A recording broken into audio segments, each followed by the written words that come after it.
Salut et bienvenue dans cette vidéo sur le pas vendu, pas perdu, une stratégie bien trop populaire et destructrice. C'est la plus utilisée chez les traders rentables que vous connaissez chez les réseaux sociaux. Donc c'est le contraire de l'adage qui consiste à dire que pour pouvoir gagner en trading, il faut être impatient avec ses perdants et patient avec ses gagnants. Le pas vendu, pas perdu, c'est l'inverse. C'est je ne prends pas mon perdant, je ne prends jamais et donc j'évite à mon cerveau de ressentir la douleur d'avoir perdu puisque finalement ce n'est qu'une question de temps. Je suis dans une bonne compagnie, les fondamentaux sont bons et c'est sûr, ça va remonter.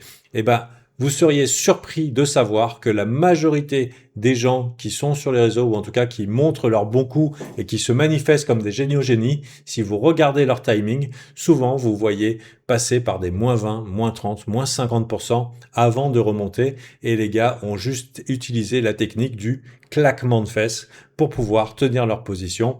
Et même en faisant quelque chose de très connu aussi et qui donne du style à son trading, c'est-à-dire d'ajouter à ses perdants. Alors ça sonne mal comme ça, mais il y a un autre nom qui est vachement plus sympa et beaucoup plus pro, c'est lisser. Je lisse mon entrée. Donc les gars, ils sont all-in, mais bon, ils ont réussi à emprunter des sous à mémé pour pouvoir lisser à la baisse, en sachant qu'un bon lissage, ça se fait en tendance haussière. Hein, on ajoute à nos gagnants. C'est comme ça qu'on maximise les gains. Ajouter à nos gagnants et pas ajouter à nos perdants. Tu n'augmentes pas t'as deux employés, t'en as un qui est bon, t'en as un c'est une grosse merde, tu n'augmentes pas celui qui est une grosse merde en espérant qu'il bosse mieux. Tu augmentes celui qui bosse bien. Enfin voilà, c'est quelque chose qui est logique dans le milieu de l'entreprise, mais en trading, c'est assez courant de lisser à la baisse, DCA. J'ai entendu aussi DCA agressif parce que maintenant c'est les soldes. Tout ça, ce sont des mécanismes qui sont très très courants. Alors c'est normal que peut-être il y en a certains qui voient cette vidéo et qui se sentent visés. Eh oui, mais le but ici, c'est pas de vous dire que vous êtes pas bon ou que ce que vous faites c'est pas bien. Enfin si, ce que vous faites c'est clairement pas bien, mais c'est surtout, avant tout, vous expliquer une chose, c'est que le trading rentable, c'est quelque chose qui est compliqué, puisqu'il y a une part de timing, il y a une part de protection de capital aussi, parce qu'à quoi bon rester longtemps dans un marché si c'est passé par la case moins 90%. Hein, je vous rappelle que si vous perdez 50% de votre capital, il faut doubler le capital pour pouvoir revenir seulement à break-even. Et si vous allez 55%, c'est 122%. 60%, 150%, et rien que 65%, c'est 185%. On est quasiment vraiment dans des choses qui sont complètement irréalistes en termes de rebond. Et le problème, c'est que quand on ne prend pas son perdant à 50%, eh ben, 65%, c'est pas beaucoup plus bas. Ça va très vite, en fait. Et quand vous avez connu la crypto, avec des moins 80% de moins 80%, quand vous avez connu Terra Luna, où ça va à 0,1 et ça peut pas aller plus bas, mais pour pouvoir vous faire moins 90% de plus, l'échange rajoute des zéros. Quand vous avez connu le pétrole dans les futurs, ce qui va à 0 et qui ensuite passe en négatif, moins 37, je peux vous dire que des champions et des génies du pas vendu, pas perdu, il y en a beaucoup qui sont dans les cimetières du trading. Donc, l'idée ici, c'est de vous éviter le risque de ruine. Et oui, c'est vrai. Le pas vendu, pas perdu, ça obéit à cet instinct qui nous empêche d'avoir la douleur de prendre le perdant, de nous renforcer dans notre conviction en disant mais de toute façon c'est le marché capteur et finalement j'aurais raison, mais aussi c'est vrai que ça se passe bien pour certaines personnes et que d'un coup ils se retrouvent à gagner des sommes faramineuses parce qu'ils ont ajouté infiniment à leur position et hop, coup de bol, bah, la marée s'est retournée et le problème, c'est que vous mettez dans votre trading et dans vos investissements un risque de ruine.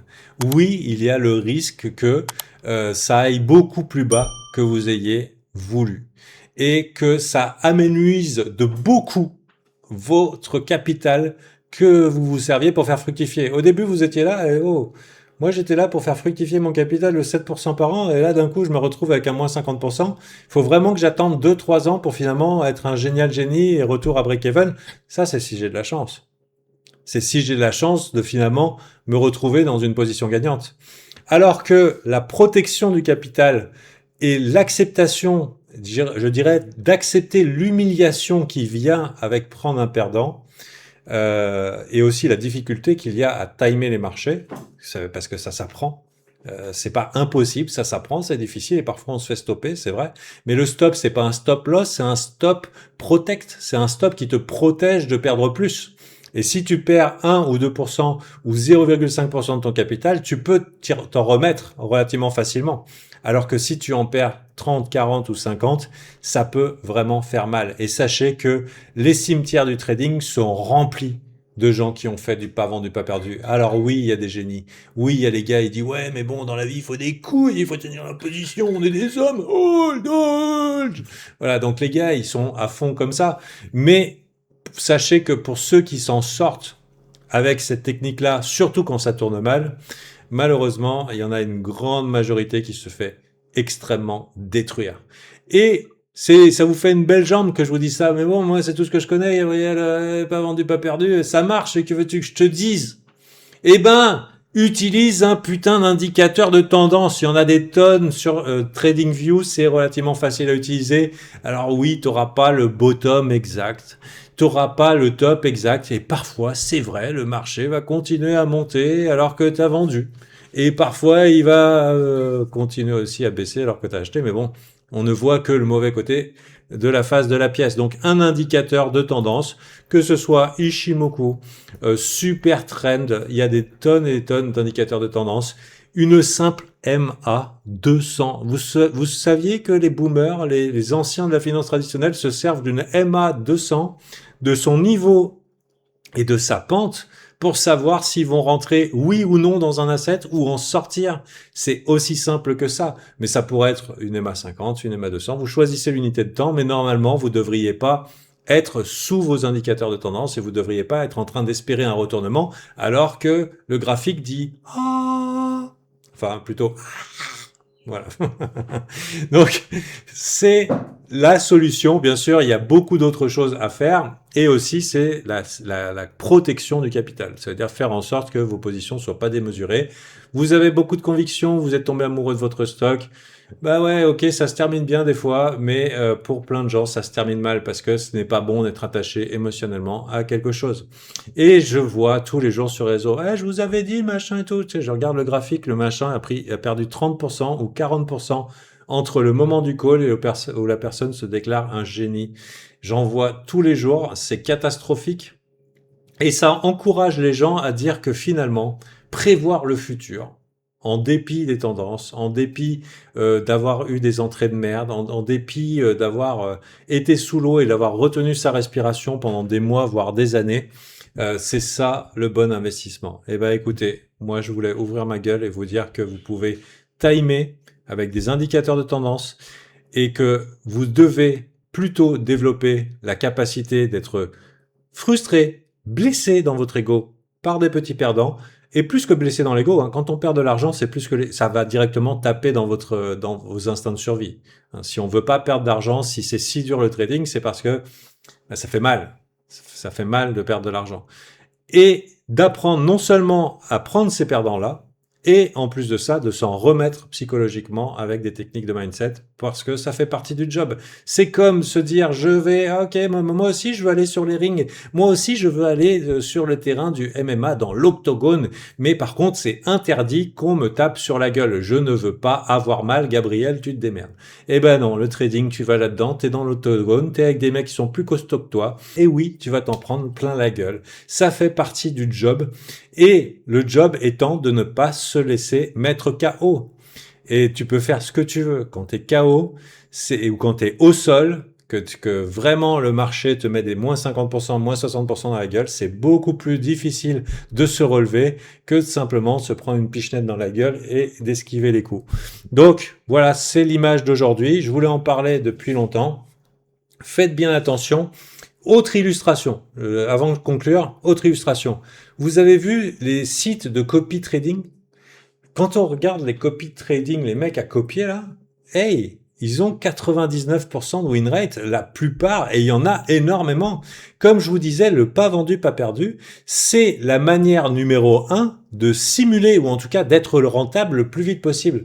Mais malheureusement, ces gens qui ne prennent pas leurs perdants n'ont besoin que d'un perdant. Et qu'est-ce qui se passe? Ils aspirent l'argent des gens en ayant des très bonnes performances avec des win rates incroyables, alors que le win rate incroyable, c'est justement l'indicateur que c'est très très très dangereux, parce que ça veut dire que la personne ne prend pas son perdant. Il prend des moins 50%, moins 60% dans la gueule, mais bon, le marché lui donnera raison.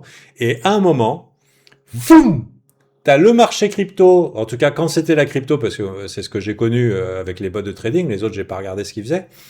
Il y a un gros mouvement et tout le monde se fait balayer. Donc t'as tous les mecs qui étaient à 100% de win rate qui passent 100% perdants.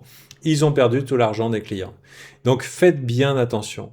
Le win rate, c'est pas le plus important. Être capable de prendre les petites coupures d'enveloppe, c'est important. L'idée, c'est pas de jamais perdre, mais c'est de jamais perdre beaucoup.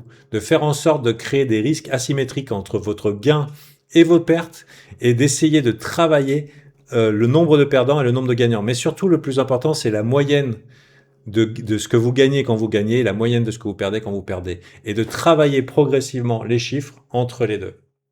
Et oui, avec un simple indicateur de tendance, avec une simple l'œil qui se fait sur les mouvements de marché, on peut timer les marchés. Ça marche pas à tous les coups et évidemment de temps en temps il y a des perdants et ça demande des compétences. Ça demande des compétences, mais si vous laissez le risque de ruine et la facilité du pas vendu pas perdu avec les beaux noms, ouais, le DCA à la baisse, le lissage, machin et tout, et tous les tapes des épaules des copains qui disent toi aussi t'es copain de ce bag, bah coulons ensemble dans ce Titanic génial, waouh, on va devenir riche, c'est sûr. Donc si vous laissez embarquer là-dedans, vous intégrez un risque de ruine et vous ne passerez pas le stade de la compétence. Il faut garder le capital pour atteindre le stade de la compétence. Alors, je sais pas si ça aura aidé des gens, mais si vous deviez retenir qu'une chose, c'est on n'ajoute pas à un perdant. Sur ce, je vous recommande notre newsletter Carnet de Trader. Je vous mets le lien en descriptif de la vidéo. C'est une fois par semaine. Il n'y a pas de pub, à part un lien vers Alpha Team, qui est un groupe d'accompagnement de traders. Et toutes les semaines, on vous donne la lecture du marché du moment et quelques astuces de trader pour réussir avec les petits secrets, les petits tips mindset et pas mal d'insights que je glisse aux membres Alpha au cours de la semaine. Et c'est 100% gratuit. Une seule fois par semaine. Je vous dis à très bientôt. C'était Gabriel. Bye.